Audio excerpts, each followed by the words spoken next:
Alrighty. All right, share your screen and feel free to go as fast as you like. Again, I'm just trying to capture the transcript and, from the Zoom, and I'm going to take it and Yeah, hopefully do something wonderful with your process. I would love that. Bear with me while I go to share. Share. Are you able to see my screen? Yes, I can. Awesome. Um, and whatever you can come up with, I would be super grateful because it is time consuming. And this particular customer is, for the most part, already onboarded.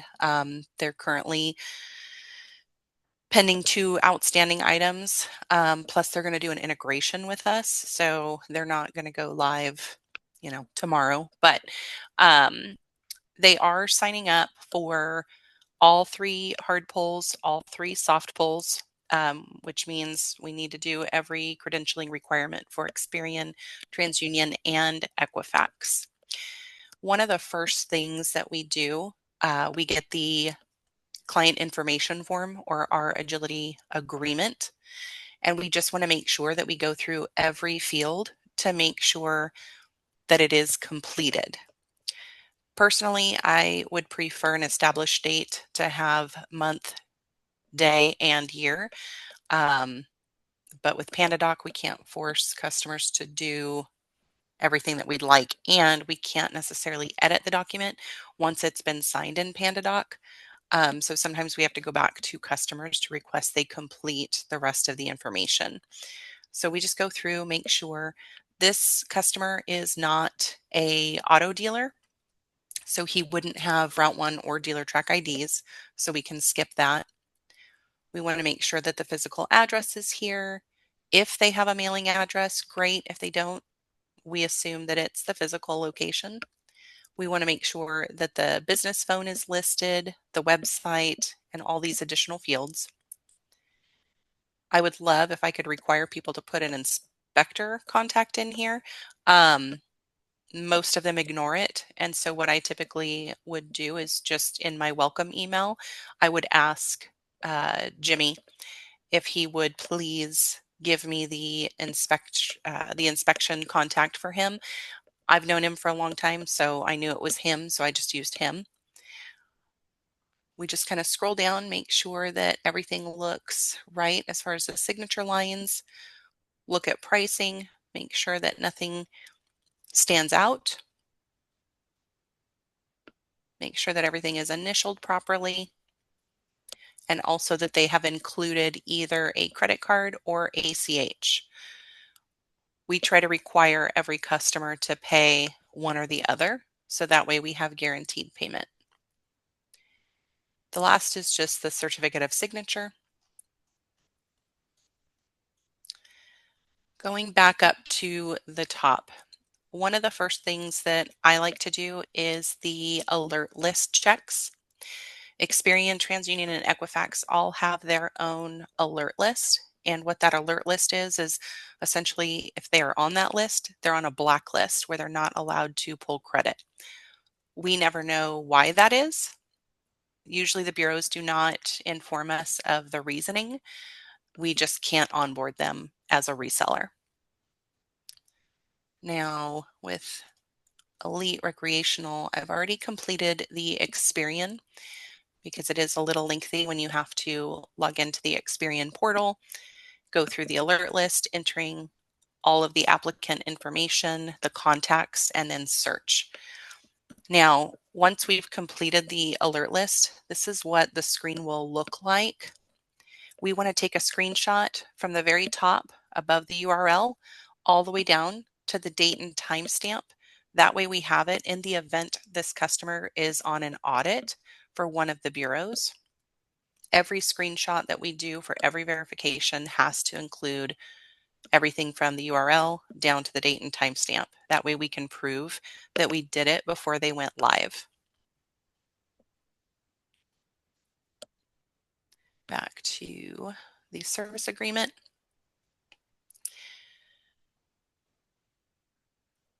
So some of the additional checks outside of the Equifax calls it the prohibited user list, so that's the alert list.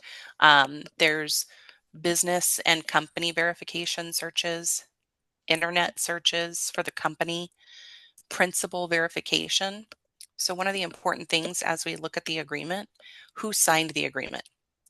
The person that signs the agreement, in the last few years, Equifax and Experian specifically have made it so it's only a C-level owner, president, and a manager are the authorized signers. So if somebody, you know, I don't have the IT manager, they would probably question it. They want somebody more on that C-level that has the authority to sign contracts for the company. Um, if it's not, we have to kick that back to the customer to have them re-sign. Um, OFAC checks, we have to do a physical or virtual on-site inspection depending on the type of business. Experian is the only one that has a high risk for the on-site inspections. If somebody is a high risk, for example, a truck dealer, equipment leasing, and I can send you the high risk table of people that have to have a physical inspection versus a virtual inspection. The virtual inspections, we use TruePick, and this gives the end user, who would be Elite Recreational Finance, the ability to go through and do their own inspection, take their own photos, and basically act as the inspector, which is always kind of nice. It's a little bit faster.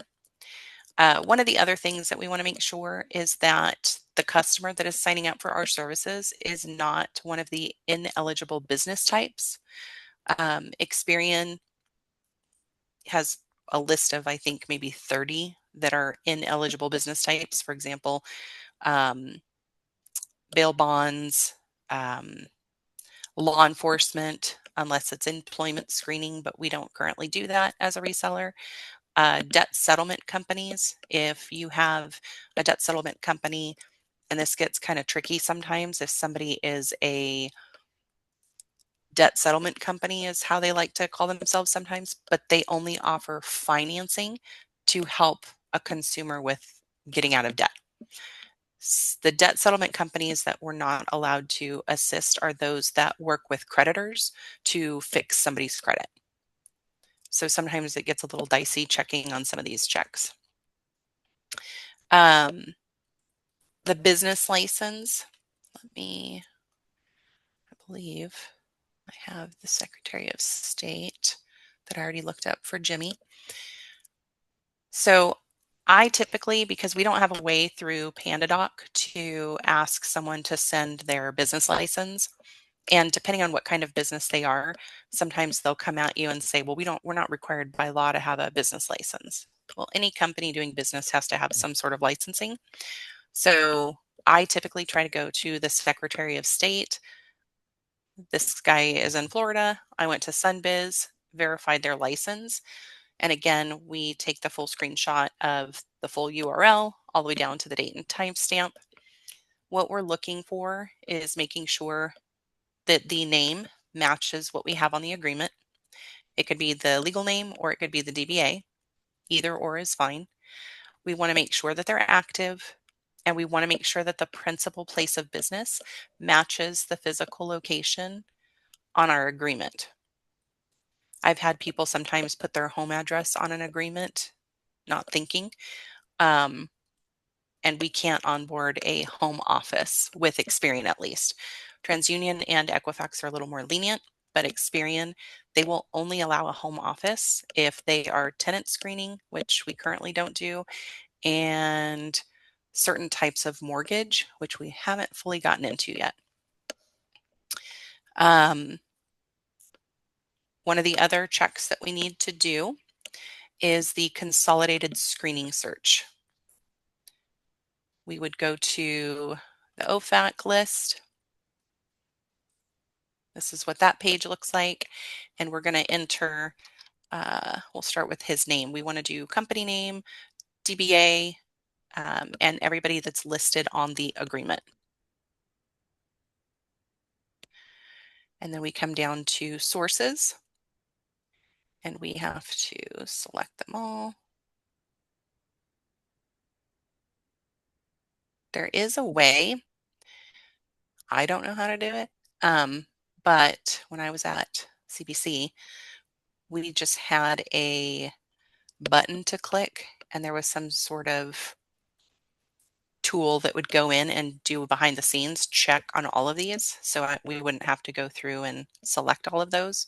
It was literally just like a URL. I would click a hyperlink and it would do all the checks that were needed. So it says no result, which is what we want.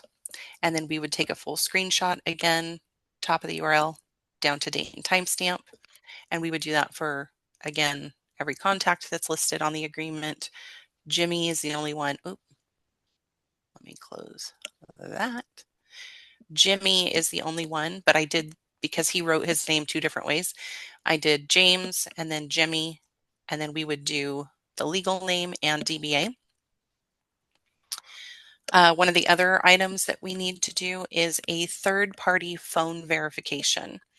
The third-party phone verification can be Yellow Pages, Google Business, Super Pages. Those are the three primary that we use. Um, let's see, Elite, Recreational Finance. So we would be able to verify the company name here. We want to make sure that the address matches. In this case, it doesn't. He has Suite 200, which I ended up verifying with Jimmy the other day. He has a few different suites in this particular building. And so instead of doing the verification myself, I told him that I would need a phone bill for the company because this will also help with Experian. Experian, if we verify via Google Business, Yellow Pages, Super Pages, any of those self-reported tools for the third-party phone verification, we have to take an additional step and we have to call the phone number ourselves and fill out, let me see if I can pull this up real quick. Um, phone verification. And we'll just take one from another customer.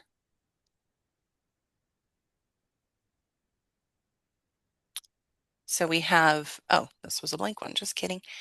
So we have this form that we use as a template, and we would just fill this out. So let's say it was Elite Recreational Finance. What day did we call? What time did we call? The phone number called. So anytime we're verifying a phone number, we always need to make sure that this is the phone number that we're verifying. And it should be a phone number to the business, not somebody's cell phone. That's one of the difficult things. Some people like to put their cell phone here as the main contact. And Experian will kick this back on an audit. So how was it answered? We want to make sure that it was a professional greeting. We just note that here. The connection to the business, were they able to confirm the business name and the purpose?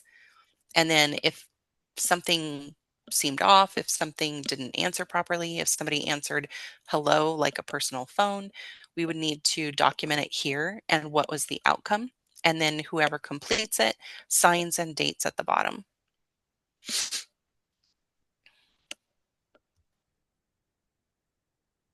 Okay. Um, dun, dun, dun, dun. Oh, TransUnion. TransUnion is the only one that requires an additional verification. For the most part, Experian and Equifax are roughly the same. TransUnion has an additional step if a business has been in business less than 1 year. He's been in business for over a year, so we don't need this for TransUnion, but in the event he was a new customer that just opened up shop last week, we would have to ask him. TransUnion has a list of 4 documents that they require if they've been in business less than a year. That is either proof of commercial insurance, a bank statement, a copy of a utility bill, or lease or proof of property ownership. We only need two of those documents out of the four, but those are the four that TransUnion will allow. Let's see. For website verification, we would just go to his website. Do I still have it pulled up? I do. So we could just click on his website. One of the most important things that we want to do is make sure that nothing stands out on their website. For example, when I mentioned earlier, we can't do debt consolidation. We want to make sure that sometimes when there's finance companies that offer, some sort of like debt consolidation because they're going to give somebody a loan, we want to dig through those websites a little bit more because we want to make sure that there's no fishy language somewhere. Um, but I would usually click, wasn't working for me. I want to make sure that, you know, they are who they say they are because we as Agility Credit are making sure that these businesses are legitimate and they do what they say they do. So I would just skim through.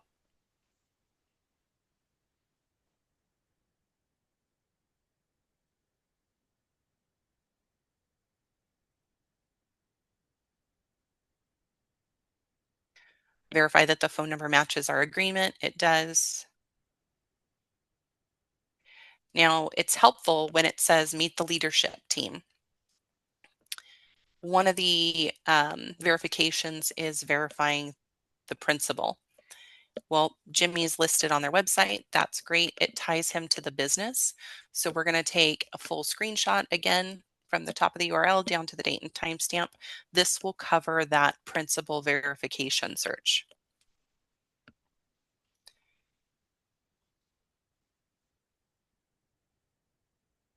Check out the solutions.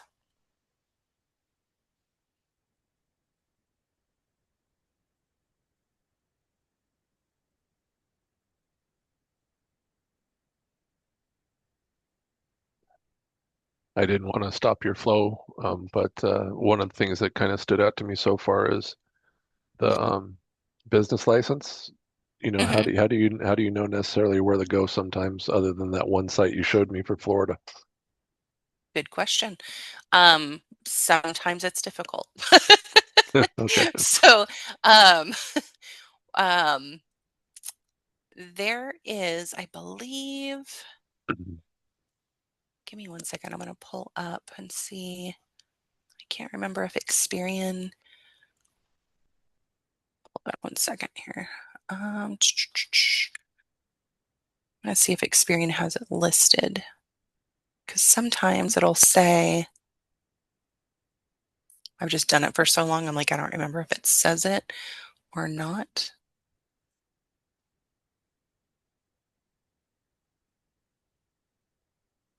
Mm, Let me check Equifax. Because there's like a way to verify credit unions, like they have their own um, tool. Sorry, can't talk and type.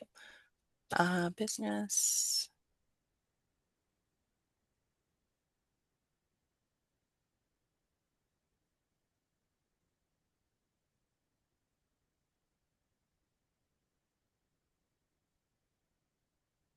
I know it's got to be documented somewhere on one of these.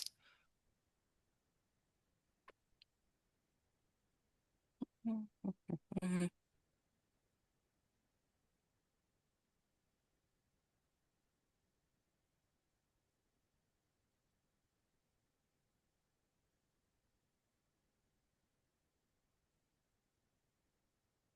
feel like I'm close. Hang on. Let me see here. Ah, proof of bona fide business entity. Um, dun, dun, dun, dun, let me see here.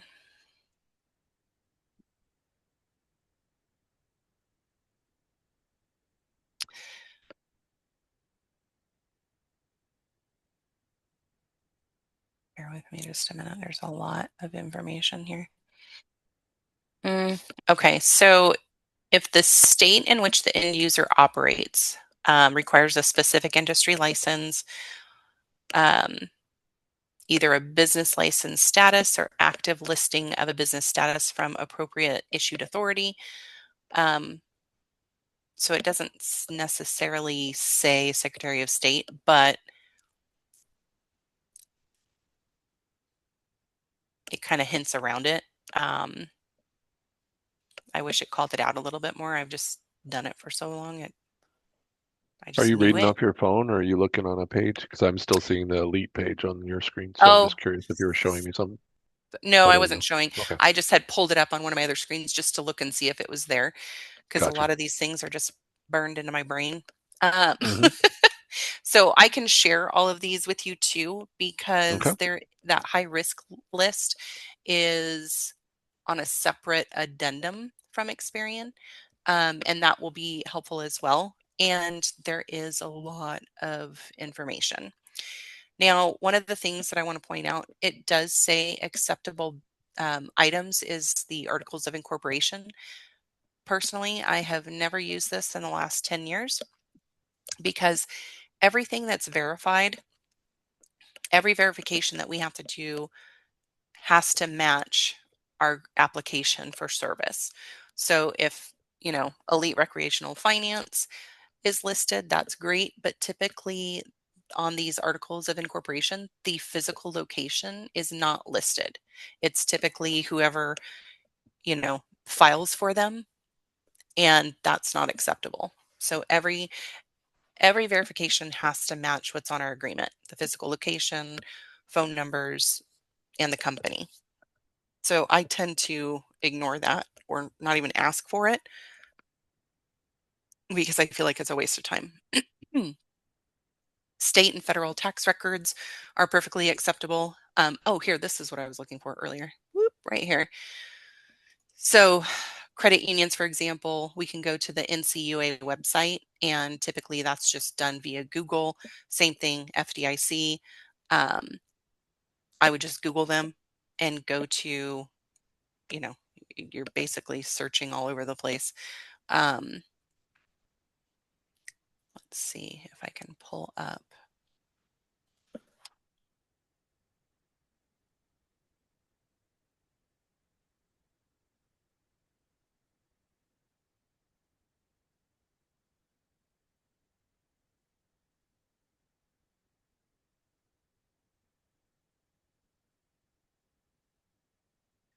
I'll try and pull up, for example, like a clutch customer. Um, but typically we would just have to go through and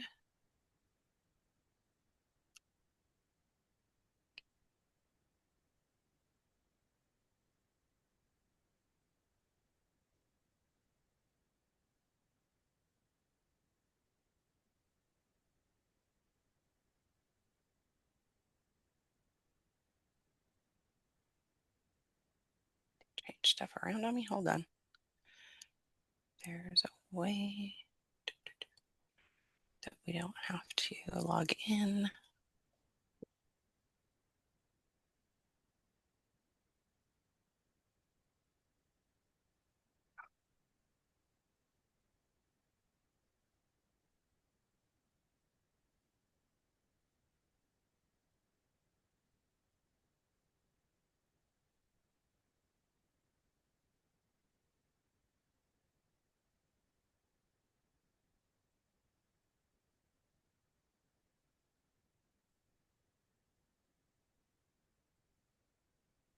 So Golden One is one of the clutch credit unions. So if it's a credit union that we need to verify, luckily with all these credit unions that we're onboarding, Experian is doing all the heavy lifting on that side. But if we were onboarding our own credit union, then we would go here and just kind of make sure they're active. The name matches what's on our agreement. Um, make sure the address matches. And then I would just, because that's a lot of information, I would just make the screen a little bit smaller. And then again, take a screenshot from the top down to the bottom. Okay. Alrighty. Let's see, what else do we need to verify? So the internet searches for these companies, we would need to do FTC and CFPB searches. So we could just come over here and I've got them saved just to make it a little bit faster. Um, so cases and proceedings is one of the first ones that we do on the FTC. So we would just search for elite recreational finance. I already did it, so thank goodness it saved it for me. And we would just search the names and the company, make sure that they do not pop up. And with this, because it's a longer list, I would just select my little three dots over here and hit print. That way I have everything that shows up and I would save it to the customers folder. I've already done it, so I Okay. don't need to do it again. And then same thing. So we did cases and proceedings. Now we're going to do warning letters. And this is all documented as well in the Equifax credentialing.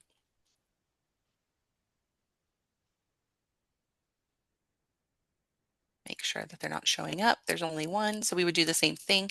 We would hit the three dots, print, save it to the customer folder. With only one, technically you could just do the easier, take your full screenshot and save it to the folder. That's fine as well. And then we would do, dun, dun, dun, dun, where is it? Enforcement actions through the CFPB.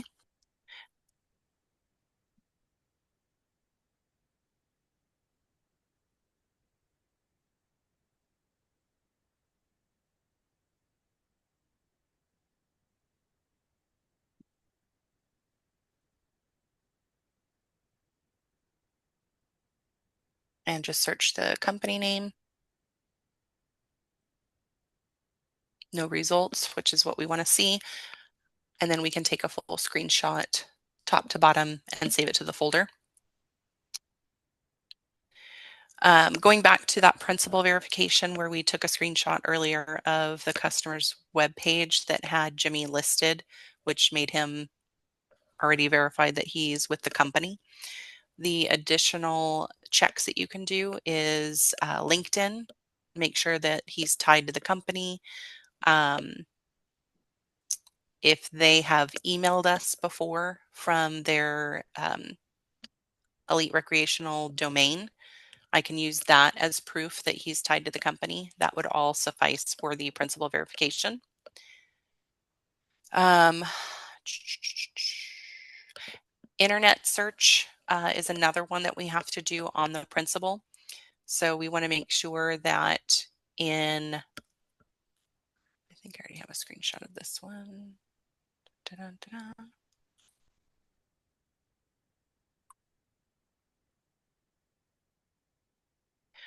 So the internet search, we need to verify in Google using the all.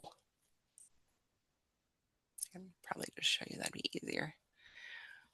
So we'll do elite recreational finance. And then, oh, it comes up for me. Thank you. So we do fraud or theft or FTC or CFPB or lawsuit or felony or criminal or enforcement. And then we want to search. Oh, it did the AI mode. I didn't mean to do that.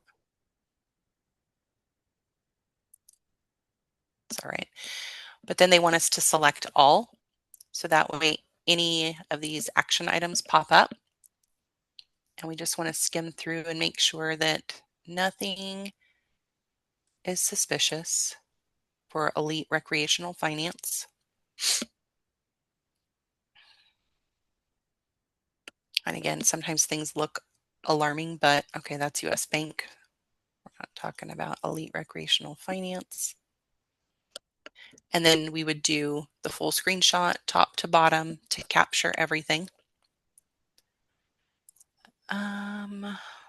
OFAC checks, we've already talked about that. On-site inspection, I briefly mentioned that, but there's a list and I'll send that to you. I don't know if I've sent it before, but we've got, I have a, what did I label it? Bureau on-site requirements.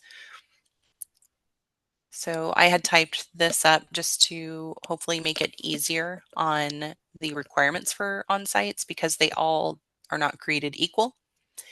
Hmm. Um, so recently I was able to get Equifax.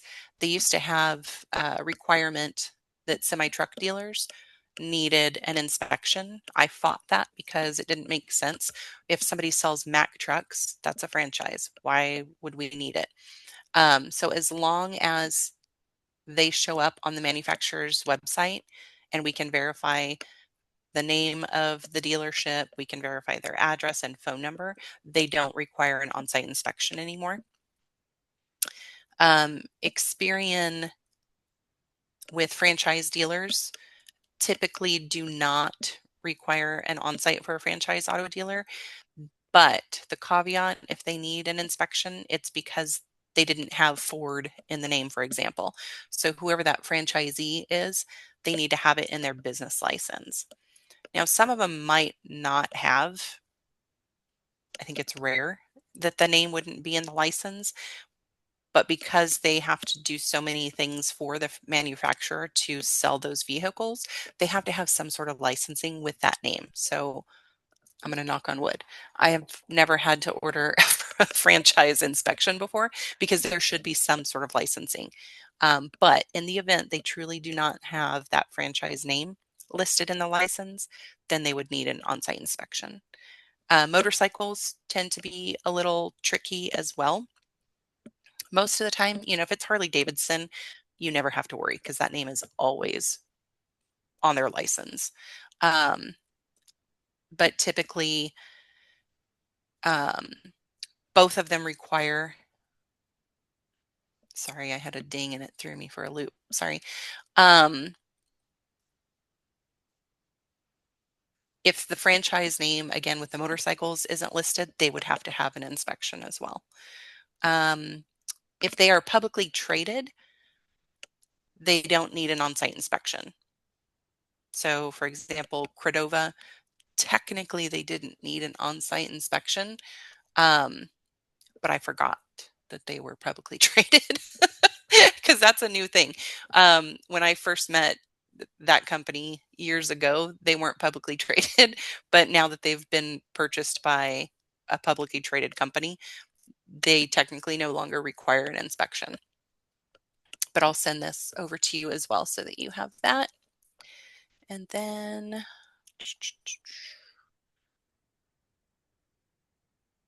those are pretty much most of the checks that I can think of. I'm trying to skim through really quick to see if I see anything else. Essentially, the main thing is just making sure that they are who they say they are and doing these additional checks, to make sure that they're not on the CFPB list, they're not on any FTC um, sites and things like that. There's the individual checks, but I'll send you all this information so you have it as well. Um, when we order the codes, do you want to go through that at all? Sure. Okay. So with TransUnion, they have their own portal and they just recently updated their portal.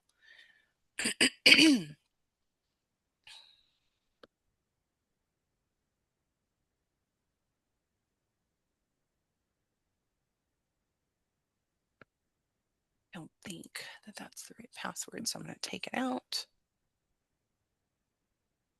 And I just changed it. And what is it?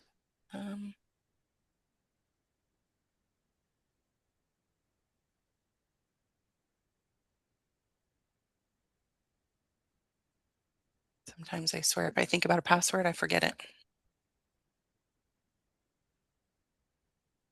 Bear with me. It just sent me a text message.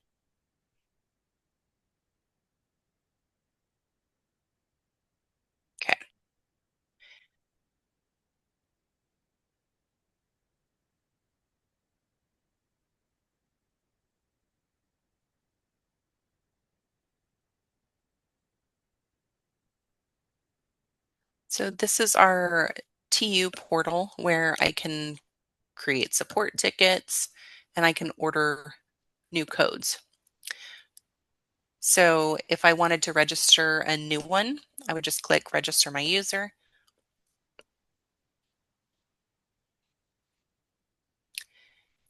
And actually, next time I have one, maybe we could do a different recording because I don't have one to order right now, but it would be helpful to go through like all the pages. Um, I don't know if it would do anything if I just made something up right now and just not submit it. Let's try it.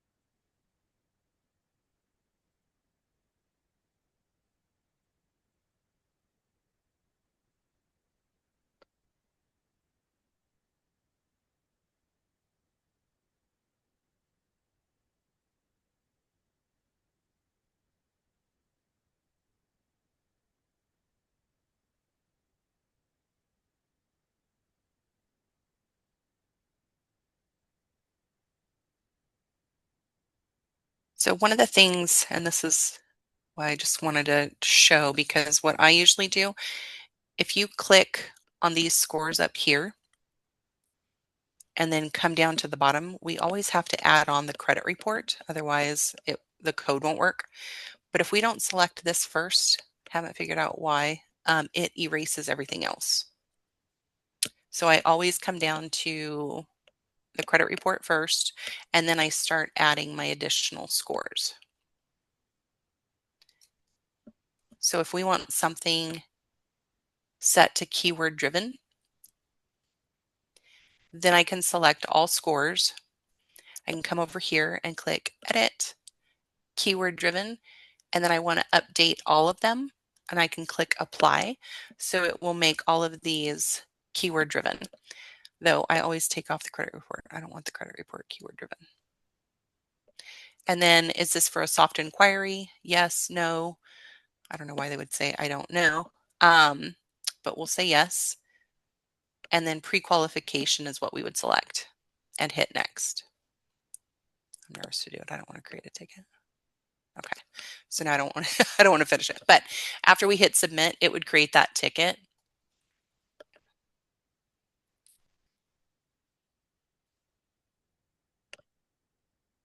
Oh, shoot. Did it anyway. Dang it. Cancel. Complete. I didn't hit submit. What the heck? That's frustrating. God. Anywho, so I could always come back in here and see what the status is of one of our tickets. Now, I don't know why these still say partially complete. These have been live since May and June. I don't fully trust this website all the time, but I know they're completed. Anywho, Okay. um, there's that one. And then for Experian, it depends. They just started a new process where we have to order prequel codes differently. Um, so this is the new link that we go to for Experian to create only a pre-qualification report. And then we have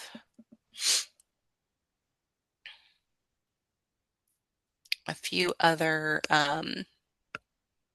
links for Experian. So if we have product updates, if we want to add, remove, or replace any products, we would go to the product updates link. We've got the status change for Experian. Typically, we only use this to fully delete if somebody cancels with us or if they don't go live, we would fully delete them. Requesting Experian complete that. And then subcode creation. This is for a hard pull subcode for Experian. We would go through, they have a few different pages that we go through. And then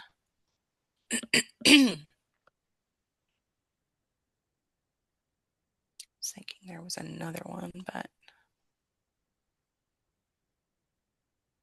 there is not. Okay. And then with Equifax, all we do is fill out a form and we send that over to Equifax via email. And I can send you copies of that as well. But that Sounds is good. pretty much it. All the individual texts just do they're time consuming, but I think they're all pretty. I don't want to say easy, but pretty easy. It's just trying to find the data on each page. Right. Mhm. I mean, because every Secretary of State website is different. Let me go to our portal here. Oops. Mm, that's not a good one. We'll go with this one. Um, so like Secretary of State for California, and then go to the bottom, hit search for clutch. They might be under with clutch. Whoops.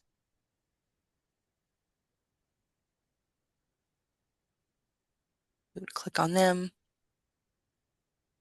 and then just make sure they're in good standing, they're active, and then check out the addresses listed and make sure that they change the address. What the heck?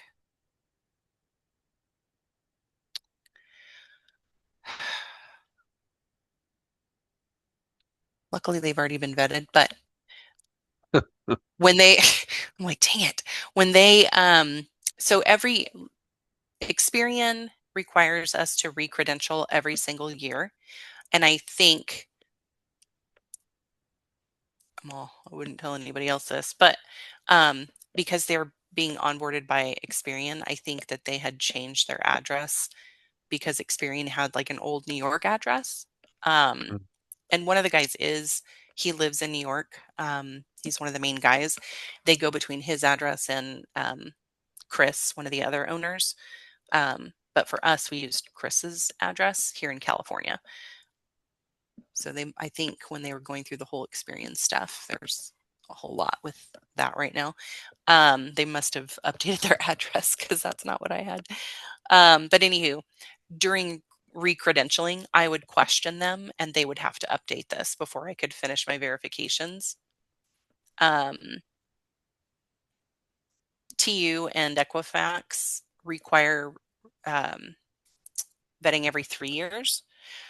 So we basically just go back through and make sure that they're still at the location that they said that they were when they signed up for services. We want to make sure that everybody listed on the agreement is still with the company. Otherwise, we would have to do a change of information form, getting all the updates. We want to make sure the phone numbers are still the same, essentially just making sure that everything matches what we initially had. Otherwise, we have to complete, if they moved locations, we would have to do a new inspection and all new verifications with the new location. But essentially, that is it. I will send you the credentialing for Equifax. I'll just send you the links so that way you can view them whenever you need to for Experian, Equifax, TransUnion, the high risk alerts for Experian on who can have a virtual and who can't. And then if you have any questions, of course, always ask because I'm happy to help. However, we Okay. can make this process better is easier for anybody that we bring on in the future. Right. No, I really appreciate your time. Thank you. Yeah, no, I appreciate yours. Thank you so much. All right. I'll talk to you later. Okay, bye.